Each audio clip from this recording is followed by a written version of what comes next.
to Basketball Talk Pro. I'm Ron Ekker, and today I want to talk to you about a team defense, the team defense that we use in the Monk system. This will be the first of three parts. It's just too much to try to get into one or two segments and still be able to do what I hope will be a good job of introducing it to you. It is the defense that we have in our system, the Monk system. It's called the ball line defense. It's really originated a long time ago when I was a college coach. In fact, it was my first college coaching position, and we were having trouble with defense, and not so much getting the results, but we didn't have a real clear cut way of handling it. My assistant and I spent a lot of nights in a classroom at the college trying to work things out. Finally, though, we were trying to do a one-way for a screen and roll, one way for the a screen down, another way for a post up. It just was too many different ways that the players had to learn. So finally, I just said, let's get some rules. Let's just play by rules, and those rules need to cover things so that there is the only thinking and learning that the players go through is learning the rules and how to apply them. And the rules should fit for most situations. Well, they have. It's been tested many, many times. Many of my assistants and even ex-players went on to coaching, used the defense. That defense has won state championships. It's won in high school. It's won college championships in college. In fact, Tubby Smith used it because he had been an assistant of one of my assistants. He used the exact rules, and I'm going to give you in one Kentucky, and he was there won the NCAA tournament. So it stood the test of time, not only by me, but by other coaches as well. We feel that it relates well to the Monk system. As you know, our idea of a system is to have everything relate to the whole. And we think that the ball line defense does that and helps us stay within our concept of the Monk system. The rules help quite a bit because they're built on the idea of the concept of somewhat freedom, basically though instinctiveness in play, and so this kind of puts us all together. Our offense is on rules, and so is our defense. The first thing, of course, that we build it on within our defense is what we call the three pillars of defense, which is contain the ball, contest shots, and rebound defensively. And it does that. It does that very well, especially contain the ball. And so here's some advantages of it that we have found from our play and our teams. One of the things that we do very well is foul less. And that might not seem like a major thing, but if we foul less, we get more chances for fast breaks. It's hard to fast break off of when people are shooting free throws against you. But the biggest thing is, it's very effective. If you foul with two free throws, even if you're a 50% shooter in that possession, you would be 1.0, which is very good. And there aren't any other professions that get possessions that get that high. I think that had some of the people who used the shack attack, when Shaq was shooting about 50%, would have read Dean Smith's book. I mean, he flat says that if you fouled every possession, you'd lose by a lot. I mean, the team that gets fouled would win by a lot. He did not think it was possible to win a game fouling. And I tend to agree with him. Even in those last minute sessions when they're trying to get it, get back in the game, they don't usually get back. Because, most people can shoot and make 1 out of 2. That's about all you have to do if you got a lead. And so fouling less is a major factor in our defense, and we feel we can do that with the ball line defense. We're in a position most of the time to contest shots, basically because we maintain our position and not get scrambled a lot. And that it also puts us in position to rebound more effectively defensively. And defensive rebounds and missed shots by contesting are, the lifeblood of our system. This is what we believe in. And so this defense helps us to do that. We stop a lot of drives by prevention, not by having to guard the drive, because the ball line defense is based on the principle that there's always 5 men defensively between the ball and the basket. We will show that how that works. But that means it's a lot of drivers look into and they see, the whole team standing between them and the basket. A lot of times they don't even try it. And that's the best way to defend, is not put them in a position where they don't even try it. And we feel that's true because we don't have as many drives against our team as most teams do. They just don't do them as much, which is defending it, really. That's a great way to defend it. And it allows more players to stay at home. I am amazed at how much I see players wide open because of helping principles and just knocking down shots because there's no contest wide open. We feel that if we can stay home with our men, that we cut that down. We feel we're a better 3-point defending team because we're in position and we're not coming off our men to have to help in the middle all the time. So, and the last one that I'll mention, and I think it's, fits very well with what we do overall, and that is in scramble. It's better. It's more useful in scramble because you're playing by rules. Most teams are defensively trained to play against plays.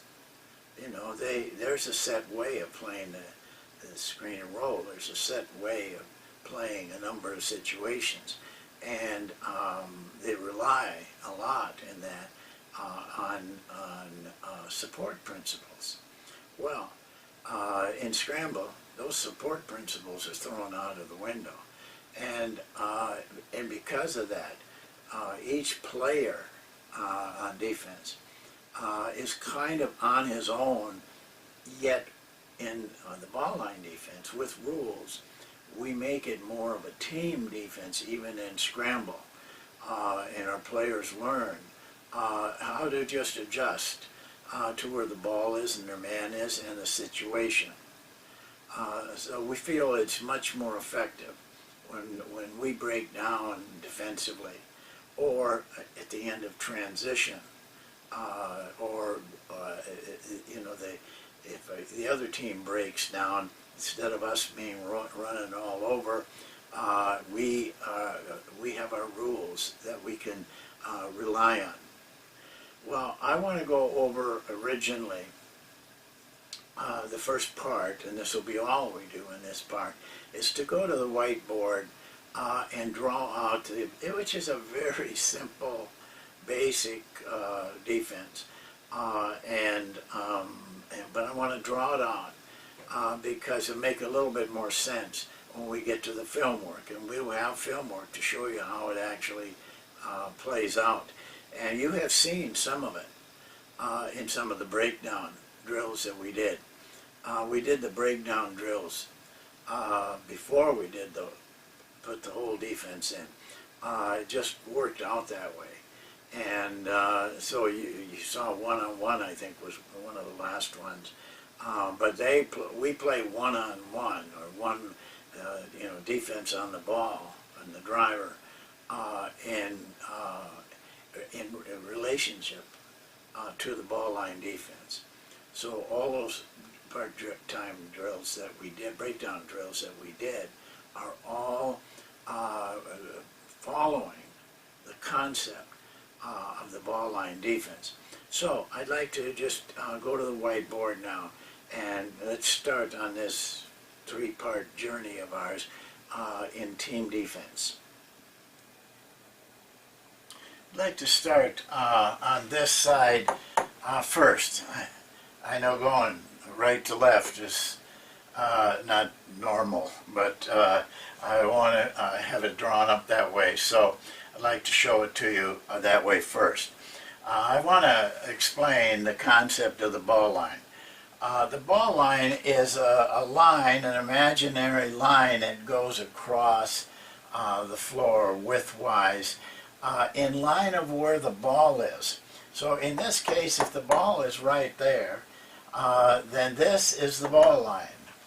If the ball moves down here, then this is the ball line.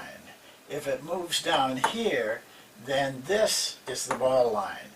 And we want all 5 players behind that ball line. So if the ball's out here, we want all of our 5 players here. And we'll show you how they position. When the ball line is here, we want all our 5 players down there. And when the ball line gets close to the baseline, we still play that with the same concept. But there is a way we make an adjustment in it for that situation. And when we get to that part of it, I will explain that. I think it will be explained in the film, if nowhere else. Then we also, I hesitate to tell some coaches this, but I still have problems with it, so I want to make it clear. If we drew a line from the basket right down the middle of the floor, which is a pretty good way to decide, then you have 2 situations. You have a ball side and a weak side. As far as our defense is concerned, you can probably do it different in different defense. This is the ball. This half of the floor is ball side. And it's important in our defense because we have rules that we use to define what we do when the ball is, when we're on ball side, if your man's on ball side. And this then becomes weak side. And of course, where the ball is changes that. It can pass over here, then this is weak side, this is ball side. So that's important that we make that definition for you. Now let's move all the way to the left, because that's where we want to start. And I'm hopeful, and I think usually it works out, that you can see the board here pretty clearly. This is the ball. Now, I'm going to take you through the positions, just the positions now, of what happens when the ball changes.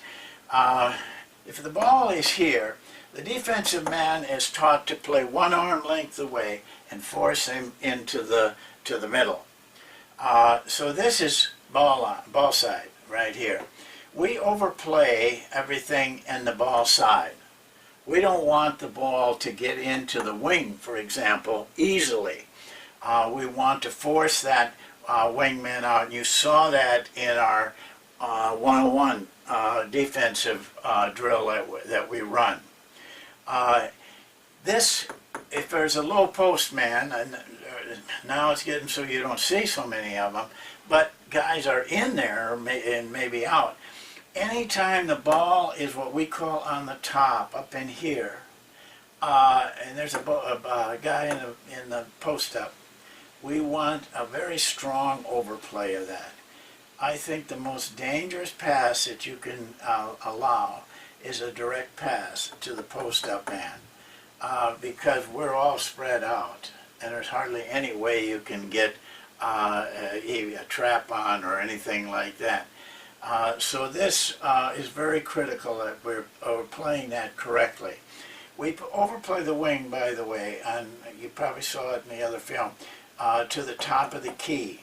We want him to get that far out. So the distance on a pass to the post-up or a cutter, the distance to drive, the distance to shoot, prevents them from doing those things, which makes our team defense better. Now on this, the rule here, and you hear these rules, by the way, the rules are in the book. I don't ever hand them out to players. I want them to learn from listening, and I want them to learn from playing versus trying to memorize something in the book. The rule is if you're on the weak side, you play as close to the ball as you can, but still be able to get back to your man. That is an individual thing. Depending on how quick this guy is, if he's quick, he can get closer to the ball. If he isn't so quick, he's got to get a little farther away from the ball, because the rule goes on to say you must be able to get back to your man, either deflect a pass or steal a pass. So this is probably not a good passing, stealing place, but the rule stays the same. The rule is also for this guy that's in the weak side. It depends on who he is, a slower player or a quicker player, how far away he can play from his man. The farther away he can play and get closer to the ball, the better we have in support. But we're not just going to pack that in and let them throw to this guy at will.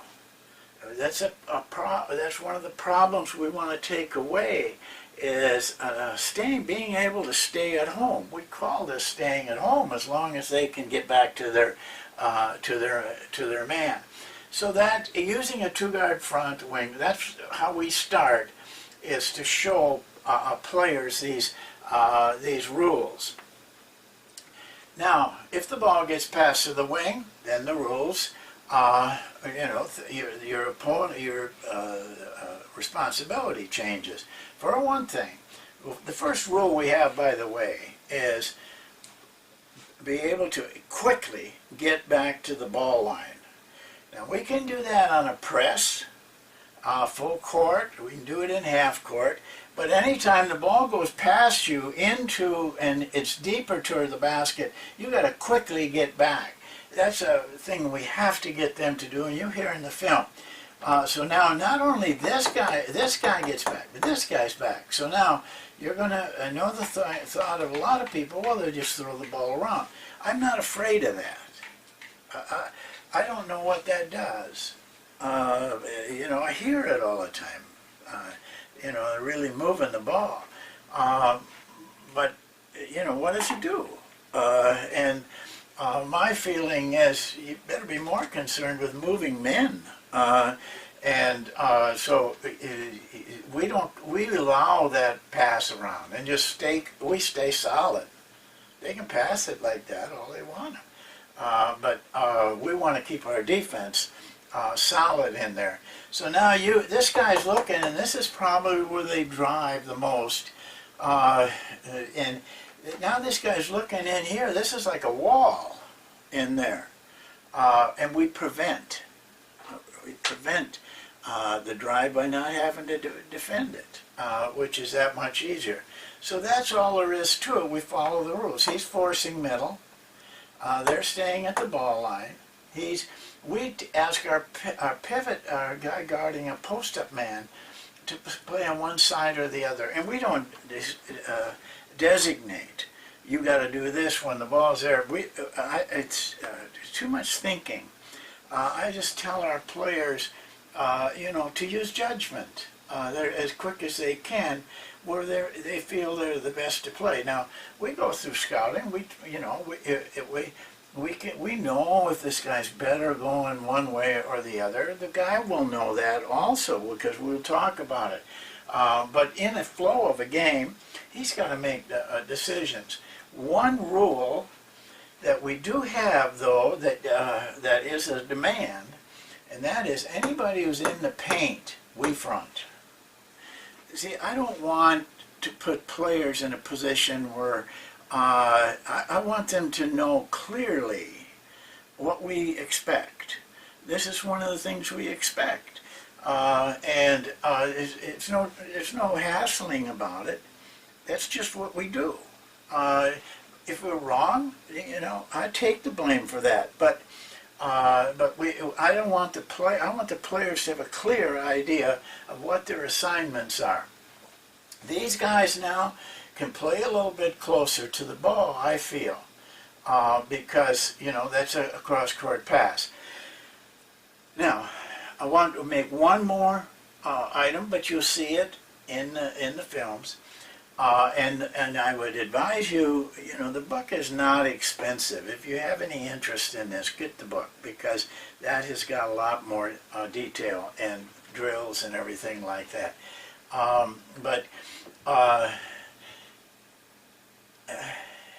Well, I guess we've got everything pretty settled here. I talked to you about the playing in the paint. We want, though, aggressive play on that ball. Arm length away. We tell our players, I don't care if you get beat or not, you're playing one arm length away. It's not so much how to play the drive as it is to play the pass. We want players up there with their hands up, trying to deflect the ball, but also to cut down vision. We cut down a lot of these passes. If we get them out here and we create a problem for them to pass, it becomes a lob pass or slow bounce pass where we have a chance to react to it. Okay, well, that's the basic premise of the ball line defense. It's not hard. When we teach it like the Monk offense. We show them 2 or 3 rules at the beginning. I basically went through about 4 or 5 there. We add as we see situations. We don't try to remember them all at once. But in practice, you're going to see situations, and you can stop and say, the rule on that is this. I don't like memorization for players. I'd rather have them learn from listening and from playing, because a lot of this, when they get broke up and they're doing a lot of different things, they have to make decisions very quickly. So I don't want a lot of learning. I want them to be free to make decisions that they think are the best. Yes, maybe there would be a better decision sometimes. But I think if you go by your feel and by your instincts, you will make the right decision most of the time.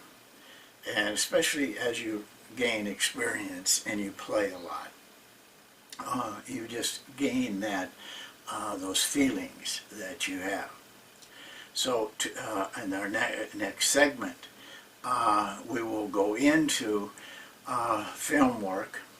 We're going to do some lecture and then go to film work that we've done with those college players and show how we taught it. And then we will go into a little bit more advanced area on using the, teaching that defense on a half court. So that's it for today, and we've got 2 more sessions on this.